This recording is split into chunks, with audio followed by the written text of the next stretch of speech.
Hello, സാരംഗിയിലെ വിശേഷങ്ങൾക്ക് എല്ലാവർക്കും സ്വാഗതം. ഇന്ന് നമുക്ക് നല്ലൊരു മീൻകറി ഉണ്ടാക്കാം കേട്ടോ. കുറച്ച് ആവോലി കിട്ടിയിട്ടുണ്ട്, അപ്പോൾ അതുകൊണ്ട് നല്ലൊരു മീൻകറി ഉണ്ടാക്കാനാണ് നമ്മൾ ഉദ്ദേശിക്കുന്നത്. അപ്പോൾ അതിന് വേണ്ട ഇൻഗ്രീഡിയൻസ് ഒക്കെ ഇവിടെ മുറിച്ച് വെച്ചിട്ടുണ്ട്.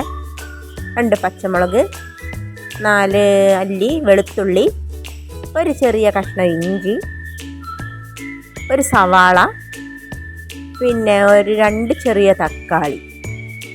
ഇതെല്ലാം ഇവിടെ റെഡിയാക്കി വെച്ചിട്ടുണ്ട്. പിന്നെ അതിലേക്ക് വേണ്ടത് 1 കപ്പ് നല്ല തേങ്ങാപ്പാൽ. ഒരു മുറി തേങ്ങയിൽ നിന്നെടുത്ത പാലാണ് കേട്ടോ എടുത്ത് വെച്ചേക്കണേ. പിന്നെ അത് മീനൊക്കെ കഴുകി വൃത്തിയാക്കി ഇവിടെ വെച്ചിട്ടുണ്ട്. അപ്പോൾ നമുക്ക് തുടങ്ങിയാലോ.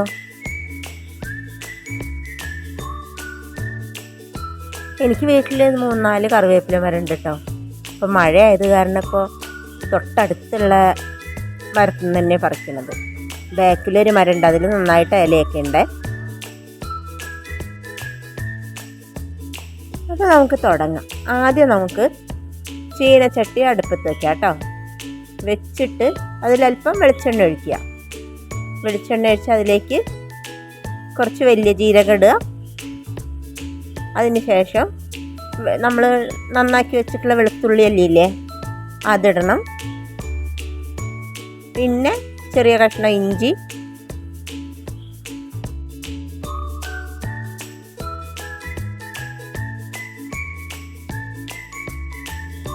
അതിൻ്റെ കൂടെ തന്നെ നമ്മൾ അരിഞ്ഞു വെച്ചിട്ടുള്ള സവാള ചേർക്കണേ. സവാളയ്ക്ക് പകരം ചെറിയ ഉള്ളി ആയാൽ നന്നാവും കേട്ടോ. കൂടുതൽ രുചി ചെറിയ ഉള്ളി ആയിരിക്കും, പക്ഷെ എൻ്റെ അടുത്ത് ഞാൻ ഉപയോഗിച്ചിരിക്കുന്നത് സവാളയാണ്.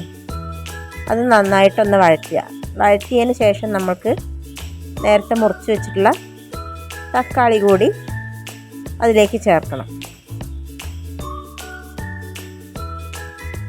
പിന്നീട് അല്പം കുരുമുളകും കൂടെ ചേർത്തിട്ട് നന്നായിട്ട് എല്ലാം കൂടെ ഒന്ന് വഴറ്റിയെടുക്കുക.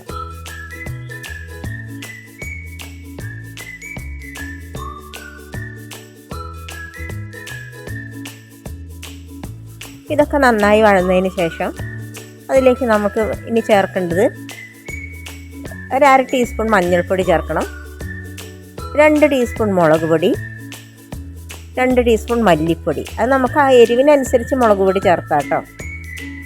എരിവ് കുറവ് വേണ്ടവർക്ക് അതിനനുസരിച്ച് ചേർക്കുക. ഞാൻ 2 ടീസ്പൂൺ മുളക് പൊടി ചേർത്തിട്ടുണ്ട്. അതേപോലെ തന്നെ 1.5 ടീസ്പൂണോളം മല്ലിപ്പൊടിയും ചേർത്തു. ഇനി അതെല്ലാം നന്നായിട്ടൊന്ന് പച്ചമണം മാറുന്ന വരെ വഴറ്റിയെടുക്കുക. എന്നിട്ട് തണുത്തതിന് ശേഷം നമുക്കത് മിക്സിയിലിട്ട് അടിച്ചെടുക്കണം.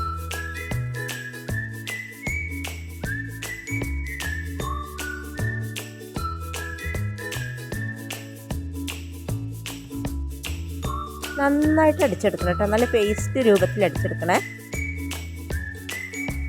ഇനി നമുക്ക് കറി ഉണ്ടാക്കാൻ തുടങ്ങാം. നമുക്കൊരു ചട്ടി അടുപ്പത്ത് വെച്ചിട്ട് 2 ടീസ്പൂൺ വെളിച്ചെണ്ണ ഒഴിക്കുക. അതിലേക്ക് 1/2 ടീസ്പൂൺ ഉലുവ, ഒരു 4-5 കൊച്ചുള്ളി അരിഞ്ഞത്, അല്പം കറിവേപ്പില എല്ലാം ചേർത്ത് നന്നായിട്ട് മൂപ്പിച്ചെടുക്കുക.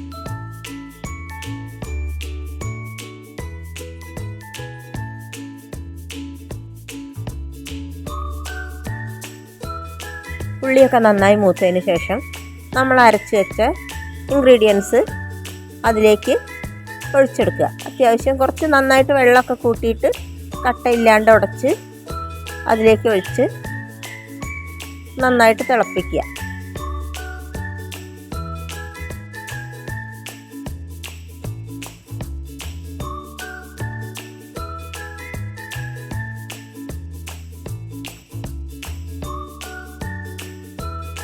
പിന്നീട് ഇതിലേക്ക് 2-3 കഷ്ണം കുടംപുളി കൂടി ഞാൻ ചേർത്തിട്ടുണ്ട്.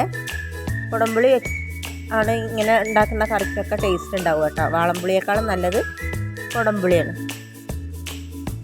ഇത് ഞാൻ ഞങ്ങളെ വീട്ടിൽ തന്നെ ഉണ്ടായ കുടംപുളിയാണ് കേട്ടോ. അതുകൊണ്ട് നല്ല കുടംപുളിയാണ്.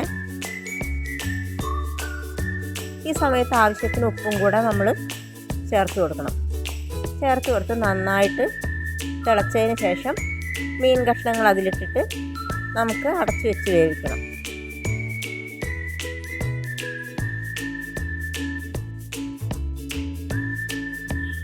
അപ്പോൾ നമുക്ക് മീനെല്ലാം അതിലാക്കി ഇട്ടിട്ട് നന്നായിട്ടൊന്ന് ഇളക്കി കൊടുത്ത് വീണ്ടും മൂടി വെച്ചിട്ട് ഒരു 5 മിനിറ്റ് നന്നായിട്ട് വേവിച്ചെടുക്കുക. ഞാനൊരു കൃത്യസമയം പറഞ്ഞല്ല കേട്ടോ. നമ്മൾ ഏത് മീൻ വേണമെങ്കിലും ഉപയോഗിക്കുക. അത് നല്ല ആവോലിയാണ്, അപ്പോൾ വേഗം വേവുകയും ചെയ്യും. അപ്പോൾ അതുകൊണ്ട് ഏത് മീനാണ്, ഓരോ മീനിന് ഓരോ വേവ് ഉണ്ടാവുമല്ലോ, അതിനനുസരിച്ച് നമുക്ക് ചെയ്യാവുന്നതാണ്. ഇതിപ്പോൾ ആവോലി വെച്ചിട്ടാണ് ഞാൻ ചെയ്യുന്നത്. നമുക്ക് നല്ല അയില കിട്ടുകയാണെങ്കിൽ അയില കൊണ്ടൊക്കെ നമുക്കിത് ചെയ്യാം കേട്ടോ. കഷ്ണങ്ങളൊന്ന് വേകുന്നവരെ നമുക്ക് കാത്തിരിക്കാം കേട്ടോ.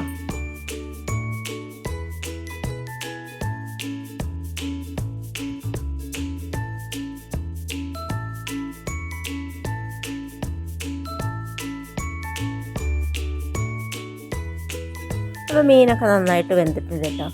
ഇനി നമുക്ക് മാറ്റി വെച്ചിട്ടുള്ള തേങ്ങാപ്പാൽ ഒഴിച്ചിട്ട് നന്നായിട്ടൊന്ന് തിള വന്നതിന് ശേഷം അല്പം കറിവേപ്പിലയും കൂടെ ചേർത്തിട്ട് നമുക്ക് തീ ഓഫാക്കാം.